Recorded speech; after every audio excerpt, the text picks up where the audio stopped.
1952 সালে যখন আমাদের বাঙালি ভাইয়েরা রাজপথে নামছিল তাদের বাংলা ভাষা, মায়ের মুখের ভাষা বাংলা ভাষাকে ছিনিয়ে নেওয়ার জন্য, আদায়ের জন্য, তখনও কিন্তু এত ছাত্র মারা যায় নাই। আসসালামু আলাইকুম, আপনাদের সঙ্গে আছি আমি শাহিন সৌদি আরব থেকে। অবশেষে আগামীকাল থেকে বৈষম্য বিরোধী ছাত্র আন্দোলন অসহযোগ আন্দোলনের ডাক দিয়েছে।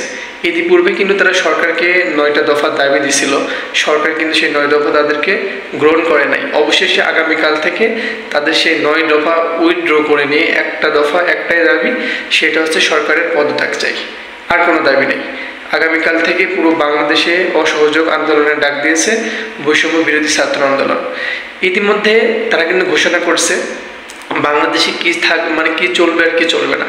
আমরা জানি যে স্কুল কলেজ অনির্দিষ্টকালের জন্য বন্ধ করে দিছে, আদালত প্রাঙ্গণ যেখানে বলেন না কেন, কোর্ট কাছারি সব কিছু বন্ধ করে দিছে। তো জানি না শেষ পর্যন্ত বাংলাদেশের পরিবেশটা কোথায় যে পৌঁছাবে। আমাদের বাংলাদেশের প্রায় 80%, 90% মানুষ কিন্তু চাচ্ছে এই সরকারের পদত্যাগ হয়ে যাক। এখন উপর আল্লাহ ভালো জানে, কারণ আমাদের বৈষম্য বিরোধী ছাত্র আন্দোলনের যেই দিনগুলো আসছে আজকে, এই দিনটা কিন্তু তারা দেখার কথা ছিল না ভাই।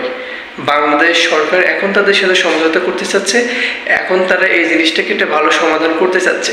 আমি একটা নিউজ দেখছি, আমাদের প্রধানমন্ত্রী বলছে কি ছাত্রদের জন্য গণভবনের দরজা ওপেন আছে, খোলা আছে, তাদের সাথে বসতে চাই, তারা কি চায়, তাদের দাবি জানতে চাই। এখন কেন? সবার প্রশ্ন এখন কেন? কিন্তু আমাদের বৈষম্য বিরোধী ছাত্র আন্দোলন সমন্বয়ক যারা ছিল তারা সেটাকে মানা করে দিচ্ছে। তারা বলছে কি সরকারের সাথে এখন তারা বসবে না। তাদের দাবি একটাই যে মৃত যারা হয়েছে আর কি, যারা মারা গেছে তাদের ভিতরে জান দে, নয়তো গদি ছেড়ে দে। তাদের দাবি এখন একটাই। তারা যদি প্রথম থেকে এই কাজটা করতো, আমাদের এতগুলো ভাই আজকে শহীদ হতো না। বাচ্চা 7 বছর, 4 বছর, 11 বছরের বাচ্চা ভাই, তারা মৃত্যুবরণ করছে। এটা কি মেনে নিয়ে যায় স্বাধীন বাংলাদেশ? আর কত ছাত্রছাত্রী যে মারা গেছে এর কোনো হিসাব নাই। এই দিনটা যে আমাদের বাংলার ইতিহাসে দেখতে হবে ভাই, এটা আমি কখনো দেখি নাই, ছড়ি নাই।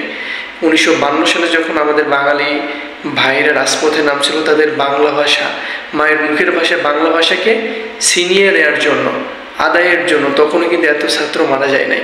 আর আজকে আমাদের স্বাধীন দেশে আমাদের এই বাংলাদেশ সরকার কি কাজটা করে দেয় দেখেন। তো আল্লাহর রহমতে বিজয় খুব সন্নিকটে। বাংলাদেশ ছাত্র বৈষম্য বিরোধী ছাত্র আন্দোলনের প্রতি ভালোবাসা অবিরাম সবসময়, তারা ইনশাআল্লাহ সফল খুব দ্রুতই হবে। সবাই তাদের জন্য দোয়া করবেন। ভালো থাকবেন সবাই, সুস্থ থাকবেন সবাই। আসসালামু আলাইকুম।